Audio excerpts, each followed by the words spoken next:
Starting off this video, I want to showcase one of my favorite tech items that I've had for so long now, and I'm shocked that not people are rocking this, but this is the Orbit Key organizer. Basically, it's like this key organizer by Orbit Key that allows you to store your keys in a very minimal way without really rattling and having a jumbly mess of keys. It's made of genuine leather and it's this really cool minimal design now, and I've been using it for so long and it still holds up until now. I really like it because it's just really compact and I can easily locate my keys because the keys are positioned in this key organizer in a way where they're stacked. I just really love how low and minimal design of this key organizer is, and it also has this cool bottle cap opener as well. I think this is an add-on that you can have as an option. But yeah, you can even attach your car keys, so even though right now I don't have a car, maybe in a couple months you'll see me rocking it with a car key. But yeah, this is probably one of the products that I genuinely feel like it's very useful, and I wholeheartedly recommend everyone getting a key organizer like this, although it's kind of expensive on their website, but if you can afford it, then go for it. Alright, moving on to my main phone, which is the iPhone 16 Pro. This is the first iPhone that I've ever owned in my life, and I've always been an Android user, so this is quite a big change for me. Wow, I talk it like it's a big deal. It's literally just a phone, no one fucking cares. I got it in this black color. Again, I'm not going to bother memorizing the stupid color names. Freaking, I don't know, Obsidian, Graphic, Volcano, Nano, Phantom, Black, it's black. Although I have to admit, with the flat titanium sides, this thing just looks really sexy. Now, I mainly bought it because of the camera, as I'm trying to shift more of my focus into creating short content, and I thought it's best having a mobile mini camera. And another reason why I bought it is because of the app support on Apple in general. On my Android phone, my messaging apps just always tend to bug out for some reason, and I don't know, the apps are just not really well supported as compared to Apple, so I just ended up opting for the iPhone as my main carry. Oh, and every content creator I see uses an iPhone, so I don't know. Now, as much as I enjoy the customization options on Android, the thing is, I'm going to be bringing this outside and I much value app optimization over customization. Yep, I'm going to miss Niagara Launcher, literally the best launcher I've ever downloaded in my life. Now, I'm not still fully bent on using the Apple as my main phone, as there's still so many things about iOS that infuriates me.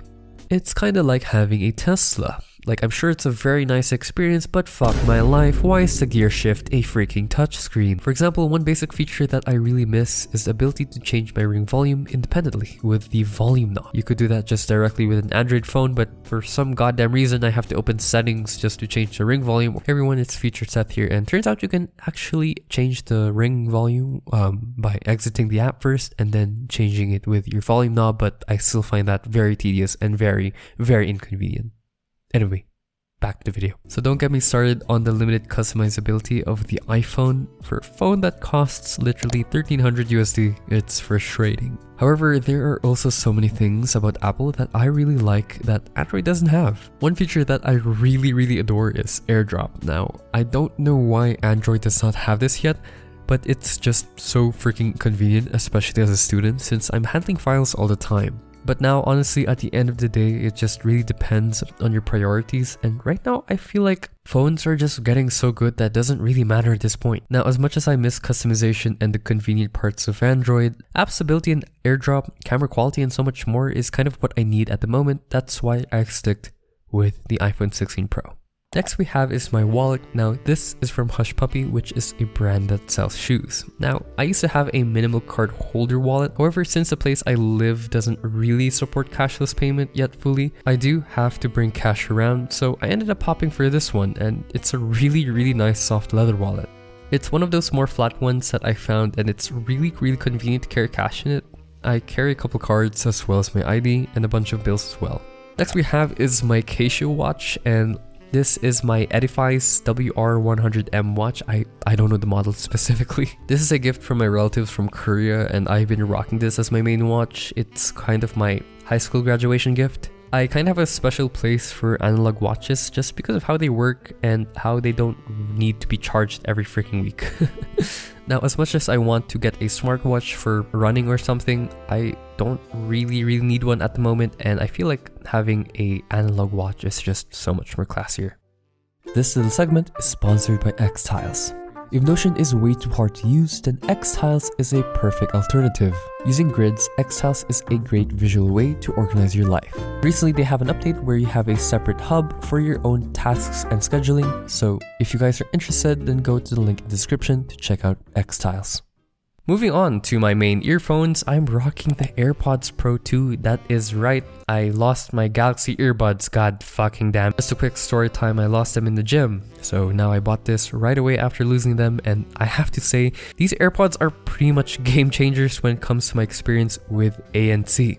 I really like the fact that Apple designed these earbuds with a vent as well, such that pressure doesn't really hurt my ears whenever putting them on. And I think that's one of the big main features that I really love about these AirPods Pro. But let me just say another thing about their AirPods is their active noise cancellation technology. I don't know, it's just so freaking good. Like the moment active noise cancellation is on, I just feel like I don't really hear anything anymore, just the music. It literally feels like everything just quiets down and it's just me and my song. I've been rocking this so far for school and for work and pretty much for anything as well. I just really like how snug these AirPods fit my ears, as I have a really small ear, so it's pretty hard to find really earphones that fit well on my ears, and for the first time they're actually pretty snug, so I don't know.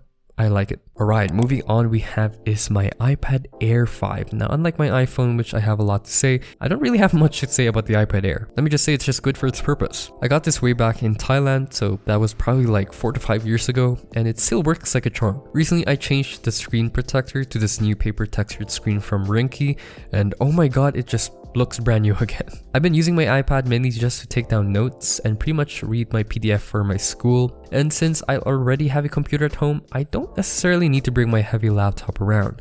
So instead of bringing my whole computer, I just bring my iPad with a type case. Although I wish they had other colors, I don't really like this blue color as it doesn't really match my setup, but I don't know, it's not really a big deal since I'm always rocking it with a case. Now, speaking of Apple Pen, a lot of people ask me what pen I'm using, especially since it's black and there isn't really an Apple Pen that is black. People ask me if it's a skin. Well, essentially it's not an Apple Pen. It's a fake Apple Pen from Gujodoc. It's essentially a cheaper Apple Pen. I'm not someone who needs the features of an Apple Pen Pro, and for $130, I think that's really expensive. I'm not someone who will be utilizing most of the features, especially with the features they offer.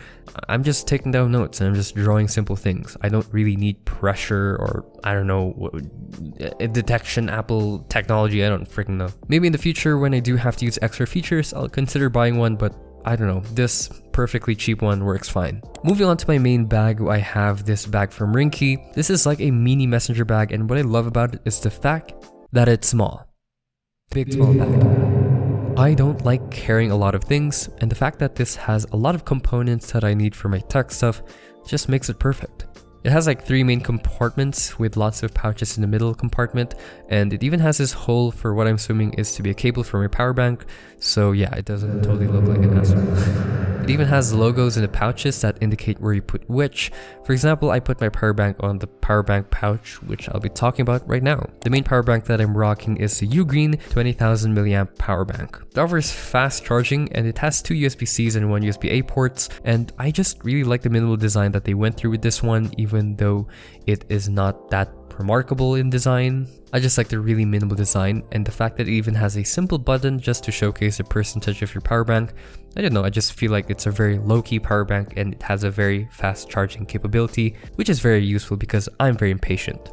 And finally, the last everyday carry I have is my DJI Osmo 3. I've been using this camera for my vlogging camera, and by far this is one of the best upgrades that I could ever buy for myself. Usually I take this around all the time because I try to film as much as possible for my vlog channel, even though I haven't really uploaded in a while. Sorry guys, I'm editing my new vlog, I'm sorry. The upgrade from my old Osmo to this camera is just really substantial, and even though it's a little bit more chunkier than my old camera, it works quite as well. The new addition of the flip screen is really nice as it really shows a bigger screen. Yeah, no shit Kai, it's a bigger screen. But for real, having a big preview screen helps a lot, and the tripod is much more stable, and attaching attachments is a lot easier than the previous generation. Oh, and not to mention the quality compared to my Osmo 2.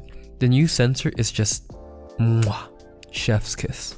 The connectivity as well to this camera to my phone is really easy as well. So whenever I'm filming, I could just quickly connect it to my DJI app and start filming. Now, the only issue I have about this camera is the fact that the gimbal doesn't really turn to where I want to most of the time. I just ended up using the joystick most of the time, but other than that, it's a pretty good vlogging camera. If you guys are looking for one, I recommend it. However, it is also on the pricier side, but if you're really serious about filming or making content, then I sure recommend the Osmo 3. But yeah, that's pretty much it. These are the other items that I have. It's not much. It's just a sunscreen, a hair wax for my hair, and a Type-C cable, and an alcohol spray, just because I want to be clean all the time. But yeah, that's my EDC carry, and thank you guys so much for watching, and don't forget to drink your water. I'll see you in the next video.